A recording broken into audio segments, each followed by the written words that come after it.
আমি আমার সমস্ত লড়াই করব ইসলামী যাতে রাষ্ট্র না হয় সেটার বিরুদ্ধে। আমি কোনোভাবে আমার দুঃস্বপ্নেও আমি কল্পনা করি না এই দেশটা একটা ধর্মভিত্তিক রাষ্ট্র হবে। নিঝুম মজুমদার ইসলাম বিরোধী নাস্তিক ব্লগার। তাকে অনেকেই হারপিক মজুমদার হিসেবে চিনে থাকেন। মানুষ আসলে পাশাপাশি এখানে থাকবেন, কারো যদি ওরিয়েন্টেশন ডিফারেন্ট হয় সেও থাকবেন, যেই জামা কাপড় পরুক যেটা আইনের মধ্যে থাকে। কারো ইচ্ছা হলে বোরকা পরবে, কারো ইচ্ছা হলে স্লিভলেস জামা পরবে, হাফ প্যান্ট পরবে, ফুল প্যান্ট পরবে, ডাজন্ট ম্যাটার। তার হারপিকের বিষয়টি নতুন করে আলোচনায় এলো একটি টক শোকে কেন্দ্র করে। মঙ্গলবার অনলাইনে একটি লাইভ টক শো চলছিল। এমন সময় লাইভ আলোচনার মাঝেই হঠাৎ নিঝুম মজুমদারকে ইঙ্গিত করে হারপিকের বোতল দেখালেন একজন আলোচক। সামাজিক যোগাযোগ মাধ্যমে মুহূর্তেই ভাইরাল হয় সেই টক শো। টক শোতে এমন হারপিক কাণ্ড দেখে অনেকেই এর রহস্য জানতে চাইছেন। আওয়ামী ফ্যাসিবাদের দালাল খ্যাত ব্যারিস্টার নিঝুম মজুমদারকে এভাবেই লাইভে হারপিক দিয়ে ধুয়ে দিলেন ঢাকা বিশ্ববিদ্যালয়ের আইন বিভাগের সাবেক শিক্ষার্থী ও সাংবাদিক সৈয়দ আব্দুল্লাহ। তানভীর ভাই ও এখন যেটা করেছে এর পরে ওকে এখানে রাখা যাবে না। আপনি যদি আমার সাথে আলোচনা করতে চান, আপনি আমার সাথে আলোচনা করতে চান। নো ও কি করেছে আপনি দেখেছেন? আপনার কাছে বিনীত অনুরোধ, আপনার কি মনে হয় এই শুয়োরের বাচ্চার সাথে আমি প্রোগ্রাম করব? আপনার কি মনে হয় এই শুয়োরের বাচ্চার সাথে আমি প্রোগ্রাম করব? Please Nijhum Majumdar, July August গণ অভ্যুত্থানেও ছাত্র সমাজের বিপক্ষে অবস্থান নেন নিঝুম মজুমদার। গত সপ্তাহে অন্তর্বর্তী সরকারের প্রধান উপদেষ্টা ডক্টর মোহাম্মদ ইউনুস সহ ৬২ জনের বিরুদ্ধে আন্তর্জাতিক আদালতে গণহত্যা ও মানবতা বিরোধী অপরাধের অভিযোগ করেছেন এই নাস্তিক ব্লগার। অন্যায়ভাবে শেখ হাসিনাকে ক্ষমতাচ্যুত করা হয়েছে দাবি করে মজুমদার বলেন এই কারণে আইসিসির শরণাপন্ন হয়েছেন তিনি। কিছু ছাত্র নামধারী কিছু সন্ত্রাসী তারা উত্তেজিত করেছে জনতাকে, বিভিন্ন ভাবে আপনার ইনফ্লুয়েন্স করে বাংলাদেশ সরকারের বিরুদ্ধে এক ধরনের ষড়যন্ত্র করেছে এবং এক ধরনের খুন খারাপির মধ্য দিয়ে তারা বাংলাদেশের রাষ্ট্র ক্ষমতা দখল করে বসে আছে। অনুষ্ঠানে আরেক অতিথি অনুসন্ধানী সাংবাদিক ও শিক্ষক সৈয়দ আব্দুল্লাহ জানান, এইভাবে নেদারল্যান্ডের হেগের আদালতে যে কেউ চাইলেই মামলা করতে পারেন না। সৈয়দ আব্দুল্লাহ বলেন, নিঝুম মজুমদাররা যা করেছেন তা শুধু একটি যোগাযোগ, তাদের মামলা করার কোনো এখতিয়ার নেই। যিনি একটু আগে কথা বললেন সেই ভদ্রলোকও তার অভিযোগ এই জায়গায় স্পষ্ট, তারা একটা কমিউনিকেশন করেছেন, দ্যাট ইজ মেয়ার কমিউনিকেশন। এটা মামলাও না, এটা মামলা যে হয়ও না, উনি নিজেও অবশ্য বলেছেন আজকে। হেগের আদালতে মামলা যে চাইলেই করা যায় না, সৈয়দ আব্দুল্লাহর এমন যুক্তির কাছে পরাজিত হয়ে ক্ষিপ্ত হয়ে যান নিঝুম মজুমদার। আমি হোস্টের দৃষ্টি আকর্ষণ করছি এই জায়গাতে, আমি হোস্টের সাথে কথা বলতে এসেছি, আমি হোস্ট আপনার সাথে কথা বলছি, আপনাকে কথা বলেছি, আপনি হোস্ট আমি দুজনকেই আনমিউট করেছি। না, এটা একটা লজিক্যাল ফ্যালাসি। এ সময় নিঝুম মজুমদারকে কোনোভাবেই থামাতে না পেরে টয়লেট ক্লিনার হারপিক দেখান অনুসন্ধানী সাংবাদিক ও শিক্ষক সৈয়দ আব্দুল্লাহ। এতে আরো ক্ষিপ্ত হন তিনি। তানভীর ভাই ও এখন যেটা করেছে এর পরে ওকে এখানে রাখা যাবে না। আপনি যদি আমার সাথে আলোচনা করতে চান, আপনি আমার সাথে আলোচনা করতে চান। নো ও কি করেছে আপনি দেখেছেন? আপনার কাছে বিনীত অনুরোধ, আপনার কি মনে হয় এই শুয়োরের বাচ্চার সাথে আমি প্রোগ্রাম করব? আপনার কি মনে হয় এই শুয়োরের বাচ্চার সাথে আমি প্রোগ্রাম করব? প্লিজ নিঝুম মজুমদার, হারপিক দেখে নিঝুম মজুমদার কেন ক্ষেপে গেলেন তা জানতে ফিরতে হবে ৫ বছর আগের তার পরকীয়া প্রেমের গল্পে।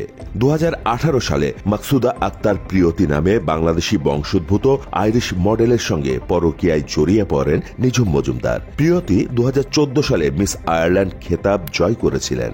২০১৮ সালে বাংলাদেশ মি টু আন্দোলনে সক্রিয় ভূমিকা রাখেন প্রিয়তি।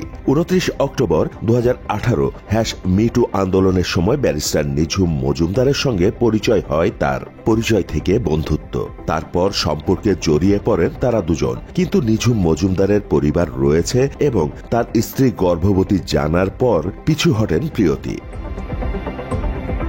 তবে সম্পর্কের ইতি টানতে চাইছিলেন না নিঝুম। অস্ট্রেলিয়া, আয়ারল্যান্ড যেখানেই প্রিয়তি যেতেন সেখানেই পিছু নিতেন মজুমদার। এই সম্পর্ক নিয়ে পরিবার ও বন্ধু মহলে বিব্রত হতে হয় প্রিয়তিকে। এই সম্পর্ক নিয়ে বিভিন্ন মহল থেকে নানা ধরনের মিথ্যা অপবাদ দেয়া হয় প্রিয়তিকে।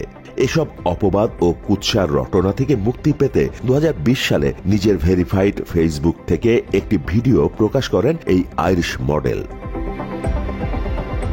ভিডিওর শুরুতেই কিছু টেক্সট দেখানো হয়, যেখানে নিঝুম মজুমদার লিখেন, বুকটা যেন কেউ ছুরি দিয়ে কাটছে। প্রিয়তিকে নিয়ে বাঁচতে চাওয়ার আকুতি ছিল নিঝুম মজুমদারের। কল দেখার জন্য মিনতি ছিল। প্রিয়তির সঙ্গে নিঝুম মজুমদারের মায়েরও পরিচয় ছিল। নিঝুম মজুমদার তার মাকে দিয়ে প্রিয়তিকে নানাভাবে ম্যানেজ করার চেষ্টা করেন। এসব নিয়ে মজুমদার ও তার মায়ের ফোনালাপও তুলে ধরেন প্রিয়তি।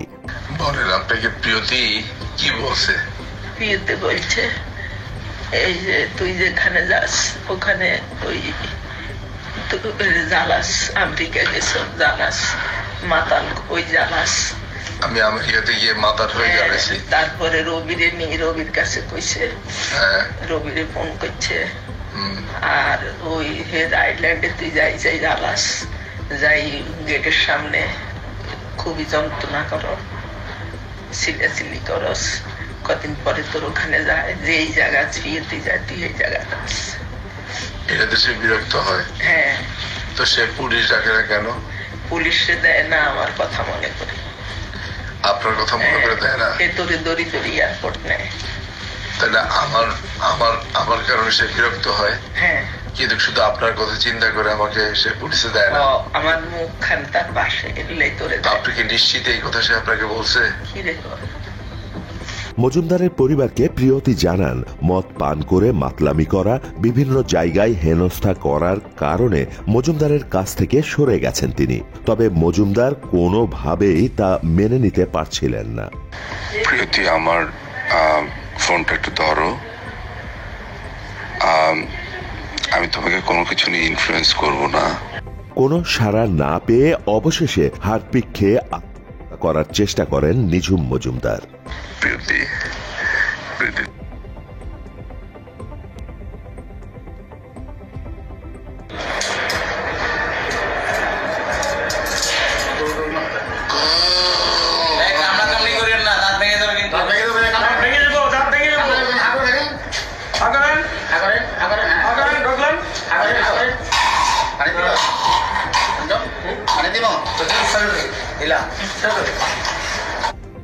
প্রিয়তিকে না পেয়ে বিভিন্ন সময় স্লিপিং পিল খাওয়ার কথা জানান নিঝুম মজুমদার।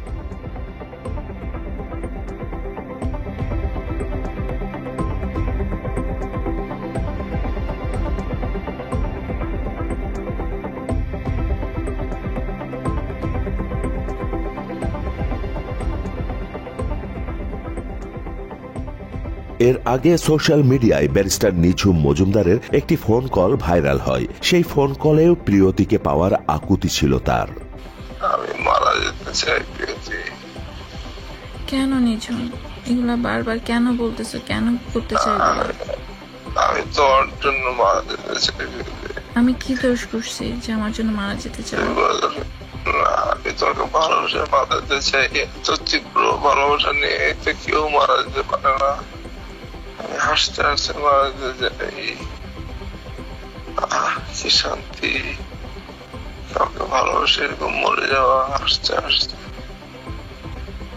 আরে প্রিয়তিকে না পাওয়ায় করবেন জানিয়ে নিঝুম মজুমদারকে বলতে শোনা যায়, প্রেমের জন্য মৃত্যুবরণ করেও অনেক শান্তি পাবেন তিনি। মৃত্যুর পর যেন প্রিয়তি তাকে মনে রাখেন, এটা চাওয়া নিঝুম মজুমদারের। আরে কি সুখে বিদ্যুৎ। তোমার কাছে মনে হয় যে তোমার এই ধরনের ডিসিশনে এতগুলো মানুষ যে কষ্ট পাবে, এটা কি তোমার কাছে মনে হয় যে খুব নর্মাল? সেই কষ্ট পাবা তুমি কতদিন মনে রাখবা এই মৃত্যুর কথা? আমার যে বাবা মা মারা গেছে আমি কি ভুলে গেছি?